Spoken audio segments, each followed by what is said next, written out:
Protecting UK's Ramblers, Dogs and Pubs.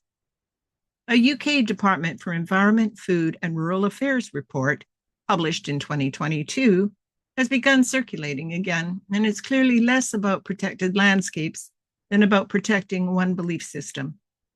It's called Improving the Ethnic Diversity of Visitors to England's Protected Landscapes, and its focus is almost entirely on reshaping public space to accommodate Islamic religious practice.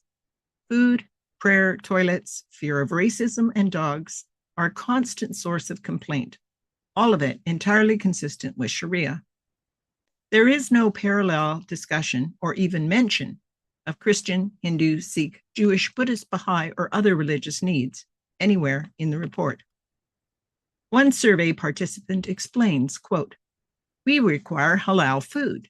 It becomes more like sometimes a bit of a chore to make stuff before," unquote. This is hardly an unfair burden. Millions of people with dietary needs pack food as a matter of routine. Reformed alcoholics are content with a glass of still lemon and don't expect others to abstain just because they do. More importantly, Islamic law already addresses this situation through the principle and doctrine of darura, necessity overrides obligation. The Quran explicitly allows Muslims to eat what is otherwise forbidden when no halal alternative exists, and halal simply means lawful according to Sharia. Quran 2:174. Whoever is compelled by necessity, there is no sin upon him, unquote. Darura appears repeatedly in Islamic jurisprudence. It exists precisely for circumstances like travel, limited options, and non-Islamic environments. The same applies to prayer. There are numerous hadith attesting to this. Quote, Muhammad observed the noon and afternoon prayers together and the sunset and Isha prayers together without being in a state of fear or in a state of journey, unquote. The report also fails to mention that the halal industry raises billions of pounds through the collection of zakat, sometimes referred to as almsgiving and a pillar of Islam. Zakat finances jihad as required by Quran 960 and Islamic jurisprudence, Sharia, and accounting practices. Instead of individual flexibility or safeguarding national security, the solution presented is environmental restructuring. The countryside must adapt. Prayer space is presented as another barrier to participation. Quote, Bangladeshi people would go to these places if more halal food was available and there was a place to pray, unquote. Flexibility is built into the practice, and one participant even acknowledges the prayer can already be improvised. He said, quote, we can just take a piece of cloth, unquote. Islamic teaching confirms this. Muhammad declared the entire earth a place of prayer, which is why streets and airports are often used for Islamic prayer without consideration for others, frequently causing inconvenience, discomfort, or even fear. Muhammad said, quote, I have been given 5 things which were not given to anyone before me. Every prophet was sent specifically to his own people, but I have been sent to all of mankind, both red and black, and spoils of war have been made lawful for me, and they were not made lawful for anyone before me. And the earth was made good and pure for me, and a place of worship. So wherever a man is when the time for prayer comes, let him pray. And I was given victory through terror for a month's journey, and I was given intercession, unquote. Yet the report shifts towards designated prayer facilities being built into public landscapes. Toilets emerge as another major concern, particularly for performing wudu, the Islamic ritual washing before prayer. One participant states, quote, we generally take a bottle of water and all those things, but the toilet facility is the must, basically, unquote. Yet Islamic doctrine, again, already provides for situations without proper washing facilities. Muhammad authorized tayammum.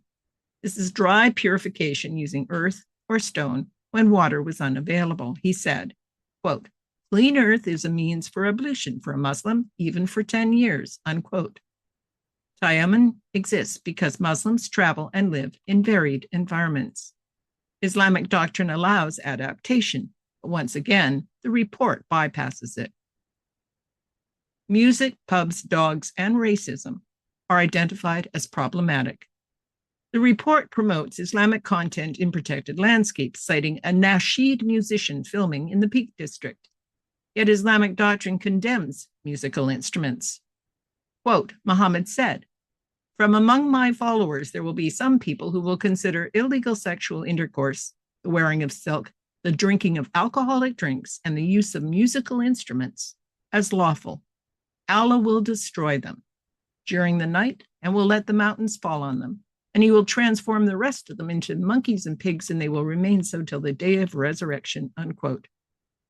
Nasheed replaces instruments because instruments are forbidden in Islam. But what does that mean for typical pub life? Pints, folk music, guitars, pianos, and live bands. Must that go too?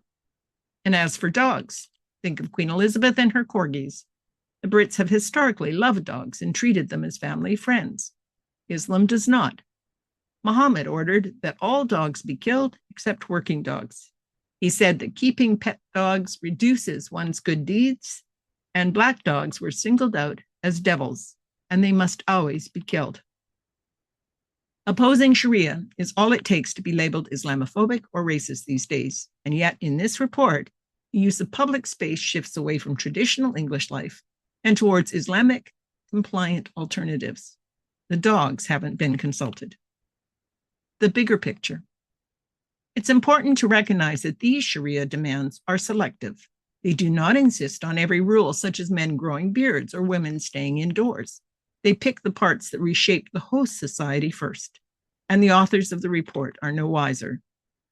The inquiry explicitly excludes white British people from the category of ethnic minorities, while focusing policy changes around other groups. The glossary defines protected landscapes through their contribution to national heritage, but allows no such consideration for its Indigenous people. It states, quote, "In line with government guidance, the term ethnic minorities refers to all ethnic groups except the white British group.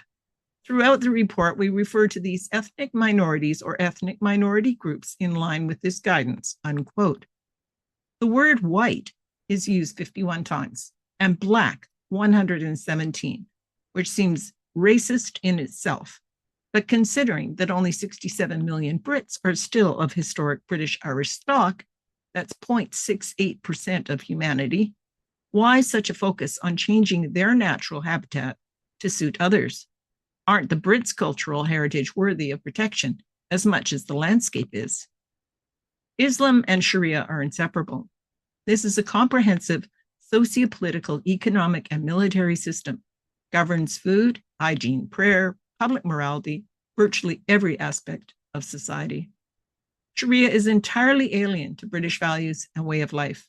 The clear bias of the DEFRA report shows Islam advancing through ignorance, accommodation, and policy.